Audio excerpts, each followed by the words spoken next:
यहाँ पर देख करके और आपको यहाँ पर मिल करके बहुत प्रसन्नता हो रही है। मैं आपके इस भव्य विजय के लिए आपको बहुत बहुत बधाई देता हूँ।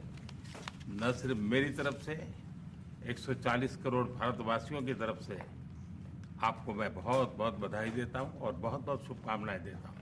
Your Excellency, I'm delighted to see you back in the White House and to meet with you today in this room.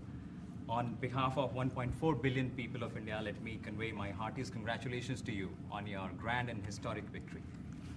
ये बहुत ही सुखद संयोग है कि भारत की जनता ने 60 साल के बाद किसी प्रधानमंत्री को तीसरी बार लगातार देश की सेवा करने का अवसर दिया है। और मेरे लिए खुशी की बात है कि मुझे इस कार्यकाल में राष्ट्रपति ट्रंप के साथ फिर एक बार कार्य करने का अवसर मिला है। मैं कह सकता हूं कि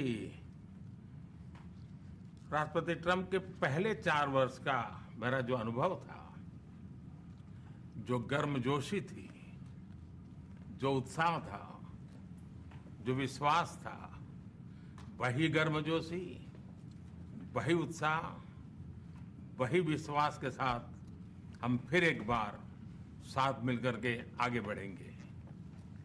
Last year, the people of India gave me the opportunity to serve them for the 3rd consecutive time, and it has happened in the history of India in the last 60 years for the first time. And in this term, I will have an opportunity to work with you over the next 4 years, and it's a great pleasure to see the two coincide. And I can say from my past experience of working with you in your first term that we will continue to advance the India-US strategic partnership with the same warmth, with the same trust, and with the same excitement. और मेरे लिए खुशी की बात है कि आते ही राष्ट्रपति ट्रंप ने एक मित्र की तरह मुझे पुराने अहमदाबाद के स्टेडियम की याद दिलाई। ये बात सही है कि ह्यूस्टन में हाउडी मोदी और गुजरात में अहमदाबाद में नमस्ते ट्रंप, वो दो एक ऐसी बहुत बड़े विशाल कार्यक्रम रहे जिसकी गूंज आज भी भारत के हर कोने में सुनाई दे रही है।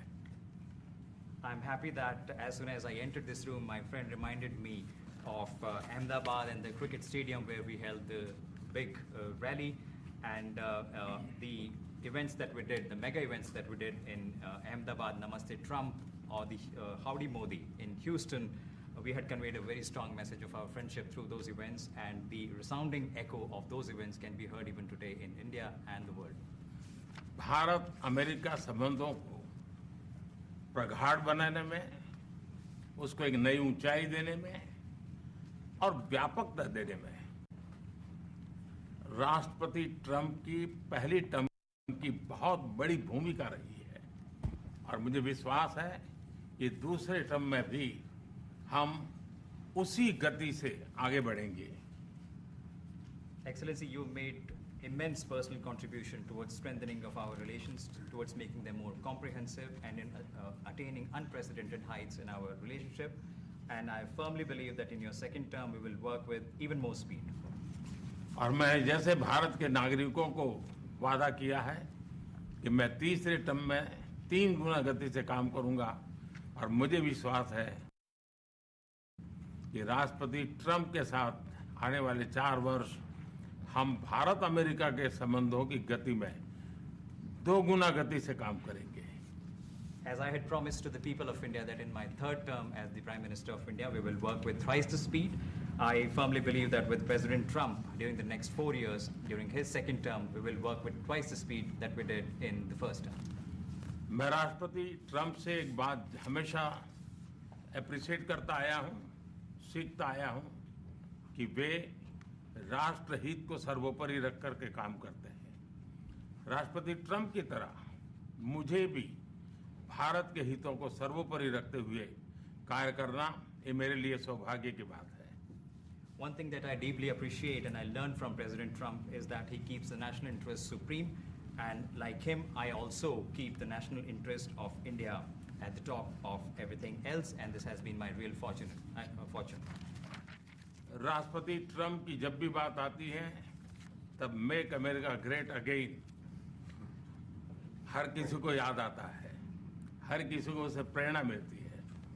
वैसे ही भारत में विकसित भारत 2047, जब भारत की आज़ादी के 100 साल होंगे, तब तक भारत को विकसित बनाने के उसको आज नई गति मिल रही है, नई ऊर्जा मिल रही है।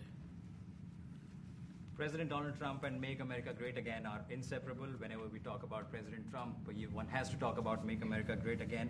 Similarly, that vision inspires everybody. Similarly, in India, we have the resolve of 1.4 billion people of India that by the time India reaches the 100th anniversary of its independence, we will make our country a developed country by 2047.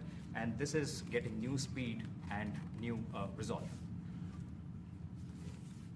America विश्व का सबसे पुराना लोकतंत्र, भारत विशाल लोकतंत्र, और इसलिए हम दोनों का मिलने का मतलब 1+1 2 नहीं, 1 और 1 11 होता है। और ये 11 की शक्ति, वो ताकत विश्व के कल्याण के भी काम आएगी। US is the world's oldest democracy, and India is the world's largest democracy. So when India and the US come together, they make 1+1 11 and not 2. And this is the power of 11 that is going to work for the welfare of the humanity. मैं राष्ट्रपति Trump का, मेरे एक अच्छे मित्र का हृदय से आभार व्यक्त करता हूं कि हम फिर से एक बार प्रगति की राह पर नई ऊंचाइयों को छूने के लिए चल पड़ेंगे। I once again thank my friend President Trump, and we together resolve that we will together march towards progress and towards prosperity for our nations. Thank you. Thank you. Thank you very much.